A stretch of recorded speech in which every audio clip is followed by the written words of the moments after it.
So ఒక్కసారి మీ life philosophy గురించి చెప్పండి. లైఫ్ నన్ను సీరియస్గా తీసుకోకూడదు, దానికి అంత సీన్ లేదు. ఎందుకంటే ఎప్పుడు పోతుందో తెలియనప్పుడు దాని గురించి ఎక్కువ ఎందుకు ఆలోచించడం. మీ పైన నాకు ఒక చిన్న విమర్శ ఉంది, అడగొచ్చా? మీ పర్సనల్ లైఫ్కి సంబంధంలో ఇల్లు అమ్మేసిన తర్వాత ఇల్లు ఖాళీ చేస్తున్నారు. ఇల్లు అమ్మేసిన తర్వాత కూడా 3 కోట్ల రూపాయల అప్పు మిగిలి ఉంది. నేను వైజాగ్లో లెజెండ్ షూటింగ్లో ఉన్నాను అని చెప్పారు. జీవితంలో మిమ్మల్ని నమ్ముకొని ఒక పర్సన్ వచ్చారు. సో వారికి ఆ ఇల్లు ఖాళీ చేయడం అంటే ఎంత పెయిన్ ఉంటుందో పిల్లలకి, లేడీస్కి. ఆ క్షణంలో మీరు అక్కడ ఉండుంటే బాగుండేది కదా. 100% ఎమోషనల్ పాయింట్ ఆఫ్ వ్యూలో మీరు అన్నది కరెక్టే. ప్రాక్టికల్ పాయింట్ ఆఫ్ వ్యూలో I don't care. Personal emotion కనుక ఆలోచిస్తే I should have been there.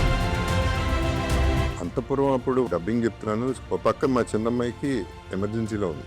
అంత టైంలో కూడా ఒక గాయం లాంటి సినిమా తీసిన హీరో ఆ బట్టలు ఆ డ్రాయర్ మీద ఆ బురదలో పడి అది క్లోజ్ షాట్ అర్థమవుతుంది, అది డూప్ కాదు, ఏం కాదు, చాలా క్లియర్గా అర్థమవుతుంది. అలాంటి సీన్కి కూడా ఒప్పుకున్నాడంటే ఆ వ్యక్తి ఆ క్యారెక్టర్ని ఎంత బలంగా నమ్మి ఉండాలి. దానికి డిస్కషన్ జరిగింది రాజా. ఆనెస్ట్లీ అవసరమా వచ్చి మరి బట్టలు తీసి అని అడిగా. 2 reasons. వన్ థింగ్ ఇస్ ఎక్కువ అవుతుందా అనేది అనుకున్నా, కానీ అది పండింది. బట్ ఇలాంటి ఒక స్టార్డమ్ ఉన్న హీరో ఈ కథ చెప్పినప్పుడు దీనికి ఒప్పుకోవడం కదా గొప్పతనం. 100%. ఎందుకంటే అది మనసు ఒప్పదు థింగ్, అండ్ ఫ్యాన్స్ కూడా ఎట్లా రియాక్ట్ అవుతారో తెలియదు. అందుకనే ప్రీమియర్కి కొంచెం అటు ఇటు అయింది టాక్. మనం పూర్తిగా నమ్మినప్పుడు 100% ఏమన్నా ధైర్యంగా వెళ్ళిపోతాం. నమ్మేది. అలాగే తారక్ని తీసుకుంటే అరవింద్ సమేత అప్పుడు స్టేజ్ మీద చెప్పాడు, బసిరెడ్డికి ఫస్ట్ గుర్తుంటాడు, తర్వాత నేను గుర్తుంటానని. అది huge statement from a huge star. అంత ధైర్యంగా స్టేజ్ మీద ఎవడో మాట్లాడతాడు. సలార్ 2 గురించి ఏదన్నా అప్డేట్ అడుగు బాబు గారిని అని చెప్పి అడిగేస్తారు. నాకు తెలిస్తే నీకు గ్యారంటీగా చెప్తాను. చాలా మంది ఈగర్గా వెయిట్ చేస్తున్నారు సార్ సలార్ 2 కోసం. ఓపెన్గా అడుగుతున్నాను, మీ ఇంటర్వ్యూలు కానీ మీరు మైక్ ముందుకు వచ్చి మాట్లాడేటప్పుడు కానీ మీ మాటలు ఒక లైఫ్ లెసన్స్ లాగా ఉంటాయి. మంచి సోల్ ఉన్న మనిషి, లైఫ్ గురించి తెలిసిన మనిషి, ఆయన ఎందుకు పాలిటిక్స్లోకి రాకూడదు అని ఎక్కువ మంది అడిగారు. అందుకనే రాట్లా. నేను హ్యాపీగా ఉన్నాను, నాకెందుకు ఈ పాలిటిక్స్. సిగ్గుదిలేసుకోవాలి. ఎవరన్నా తిట్టినా కొట్టినా ఏం చేసినా పట్టించుకోకూడదు, దానికి రిటార్ట్ ఇవ్వగలగాలి. Hi, welcome to my show. Jadhav sir namaste. Namaste sir, అంటే ఒక కుర్రాడు చిన్నప్పటి నుంచి తను టీవీలో చూసిన హీరో, తమ స్క్రీన్ మీద చూసిన హీరో, అలాంటి ఒక హీరోతో, అలాంటి ఒక స్టార్తో డైరెక్ట్గా కూర్చొని ఇలా మాట్లాడడం నాకు లైఫ్లో వచ్చిన బిగ్గెస్ట్ ఆపర్చునిటీగా భావిస్తున్నాను. ఇది నాకు చాలా ఆనందంగా ఉంది. Thank you very much. Thank you. First time అనుకుంటా మనం చేసేది. Yes sir. Okay sir, Appal Suri క్యారెక్టర్కి వస్తే, అంటే నేను డైరెక్ట్గా సబ్జెక్ట్లోకి వెళ్ళిపోతున్నాను. సినిమాలో పెద్దితో పాటు, పెద్ది కంటే ముందు కూడా కథలో ప్రయాణించే క్యారెక్టర్. ఫస్ట్ నుంచి మీరు ఆ ఫేజ్లోనే ఉంటారు. అలాంటి ఒక అప్పల్ సూరి క్యారెక్టర్ని పెద్దికి తండ్రిగా పెట్టాలన్న ఆలోచన డైరెక్టర్ గారికి కానీ, చేసేటప్పుడు మీకు కానీ ఎప్పుడైనా వచ్చిందా? ఎందుకు అడుగుతున్నానంటే ఆ ఎమోషన్ ఇంకా వేరే లెవెల్లో ఉండేది కదా, ఇప్పటికే పీక్స్లో ఉంది. అంటే నా క్వశ్చన్ అర్థమైందా మీకు? అర్థమైంది. రెగ్యులర్ అయ్యేదేమో, అంటే ఏదో ఒకటి ఉండుంటే బాగుండేదని నా ఫీలింగ్ కూడా. ఇంకా ఎస్టాబ్లిష్ అవడానికి అప్పల్ సూరి కరెక్ట్. అది యాక్చువల్లీ ఒరిజినల్ స్క్రిప్ట్లో ఏదో ఉన్నట్టు గుర్తు. అంటే ఇతని ఫాదర్ అలా చనిపోయాడు, అందుకే 30 ఏళ్ళ నుంచి రవాణా సౌకర్యం అంత ముఖ్యం ఓకే, మీకు ఒక బ్యాక్ స్టోరీ ఉండేది అనుకుంటా. This is what I heard. I didn't discuss with Buchi. అంటే ఇంకొంచెం ఎస్టాబ్లిష్ అయ్యేది character. That much I agree. ఫాదర్గా ఉంటే బాగుండేది అనేది I didn't think of it till now. And ప్రతి యాక్టర్కి ఒక ఫేజ్ ఉంటుంది సార్. ఇప్పుడు 90s అంటే స్వార్థం లేని సినిమా కాబట్టి ఫాదర్ అయి ఉంటే ఫాదర్ కోసం అనేది అయిపోతుంది. అది దానికంటే more natural film, deep rooted film కాబట్టి నాకు తెలిసి ఇదే కరెక్ట్. అది పరిచయం లేకుండా, రిలేషన్షిప్ లేకుండా ఉరేయరే అనుకుంటూ ఏజ్ డిఫరెన్స్లో, ఇంత ఏజ్ డిఫరెన్స్లో అది ముచ్చట, బ్యూటీ ఉంది. దాని బ్యూటీ పోతుంది. ఫాదర్ అంటే పోతుంది అది సార్. అది అండ్ ఈ క్వశ్చన్ మిమ్మల్ని చాలామంది అడుగు ఉండొచ్చు, బట్ నాకు కూడా అడగాలని ఉంది. అప్పల్ సూరి క్యారెక్టర్ చివరికి వచ్చినప్పుడు అక్కడ మీకు చేసిన యాక్టింగ్ అంతఃపురం సినిమా క్లైమాక్స్ని ఖచ్చితంగా గుర్తు చేసింది. నా రివ్యూలో కూడా నేను అదే చెప్పాను. ఒక నటుడు సినిమాలో క్యారెక్టర్ని ఓన్ చేసుకుంటే అలాంటి ఒక అవుట్పుట్ వచ్చినప్పుడు తన ముందు ఎవరున్నా, ఎలాంటి ఒక టెక్నీషియన్ వర్క్ చేస్తున్నా అందరినీ తినేస్తాడు. జగత్ బాబు తినేసాడు ఆ సీన్లో, మిగతా అందరినీ తినేసాడని చెప్పాను అనమాట. సో ఆ క్యారెక్టర్లో అంత ఇన్వాల్వ్ అవ్వడానికి మీకు ఇచ్చిన ఆ ఇన్పుట్ ఏంది? మీకు వచ్చిన ఏం తీసుకున్నారు ఆ క్యారెక్టర్ నుంచి మీరు?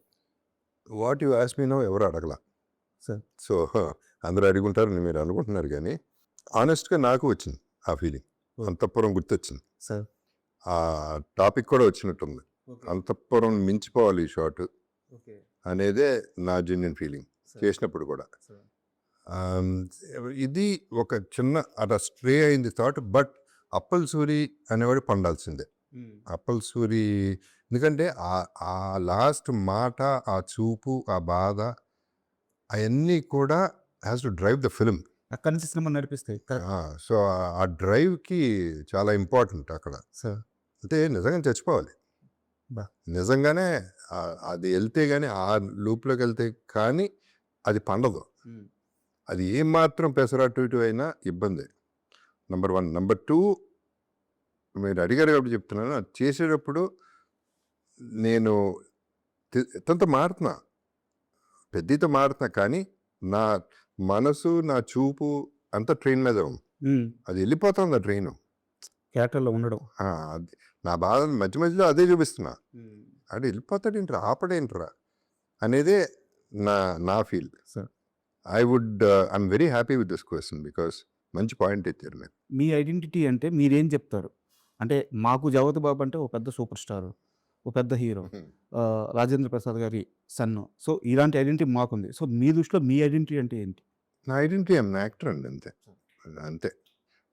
ఇది అని కాదు, హీరో విలన్ అది కాదు. Sir. And I'm a director's actor. Sir. I'm not even on my own. అంటే ఫీడ్ డైరెక్టర్ దగ్గర తీసుకుంటా, బేస్ తీసుకుంటా, ఆ తర్వాత ఇక I do my bit. Sir. అంతే. That is my identity and that is what I enjoy. I don't know how to prepare. I don't know what is preparation. I don't do homework. I'm not a method actor. ఏం కాదు, ఆ స్పాట్లో ఆ టైంకి అతని కళ్ళల్లో చూస్తా, అతనికి ఏం కావాలో అర్థమైపోతుంది, అది చేసేస్తాను. అది ఇక నా వేలోనే చేసేసుకుంటాను నేను. I keep doing what ever I feel at that. ఆ మూమెంట్లో ఏం జరిగితే అది జరిగినట్టు. ఇలా చెయ్యాలి అనేది ప్లాన్ ఉండదు అసలు. అది అంటే ప్రతి స్టార్కి కూడా ఒక టైం పీరియడ్ ఉంటుంది సార్, వాళ్ళు పిక్స్కి వెళ్ళే సమయం. అంటే ఇప్పుడు 90స్లో మీ సినిమాలు శుభలగ్నం కానీ ఇలాంటి పెద్ద పెద్ద సినిమాలు, పెద్ద పెద్ద హిట్లు పడింది. సో ఇప్పుడు కట్ చేస్తే ఇప్పుడు మీరు తెలుగు సినిమాకి కేర్ ఆఫ్ అయిపోయారు. ఏ స్టార్ సినిమాలో అయినా సరే మీకంటూ ఒక ప్రత్యేకమైన క్యారెక్టర్ ఉంటుంది. సో మీరు ఏ ఫేజ్ని ఎంజాయ్ చేస్తున్నారు కంపేరింగ్ దట్ ఫేజ్, ఈ ఫేజ్. సో ఇప్పుడు మీరు ప్రొఫెషనల్గా చాలా ఎంజాయ్ చేస్తున్నారు ఈ ఫేజేనండి. ఈ ఫేజే. బికాస్ దీంట్లో బర్డెన్ లేదు నాకు, రెస్పాన్సిబిలిటీ. పెద్ద ఈజ్ అ రెస్పాన్సిబిలిటీ. సార్. అన్ని సినిమాలకు కాదు, వెరీ ఫ్యూ ఫిల్మ్స్ రెస్పాన్సిబిలిటీ తీసుకుంటా నేను. ఇది నాది, ఇది ఆడాలి, ఓన్ చేసేసుకునేది ఐ వుడ్ సే పెద్ద. సార్. సో మిగతా అన్నీ నడుస్తూ ఉంటాయి అట్ట, కొన్ని రీజన్స్ వల్ల కొన్ని నడుస్తూ ఉంటాయి. సో ఇది ఎందుకు ఎంజాయ్ చేస్తున్నానంటే, నెంబర్ 1 రెస్పాన్సిబిలిటీ అన్నిటికీ లేదు. సో నా నెత్తి మీద బర్డెన్ లేదు కాబట్టి, హీరో మోస్తాడు కాబట్టి ఫ్రీ అయిపోయాను నేను. Number 2, the artist I'm working with, the technicians I'm working with, the span I'm going to. అప్పుడు నాకు ఫ్యామిలీ బ్యాంక్ ఒకటే ఉండేది, ఇప్పుడు అన్ని బ్యాంకులు ఉన్నాయి. So I'm very rich. So ఈ వస్తున్నాయి నాకు. And experiences with these people, the top notch people. ఇప్పుడు చూస్తే మన తెలుగులో I done almost with everybody.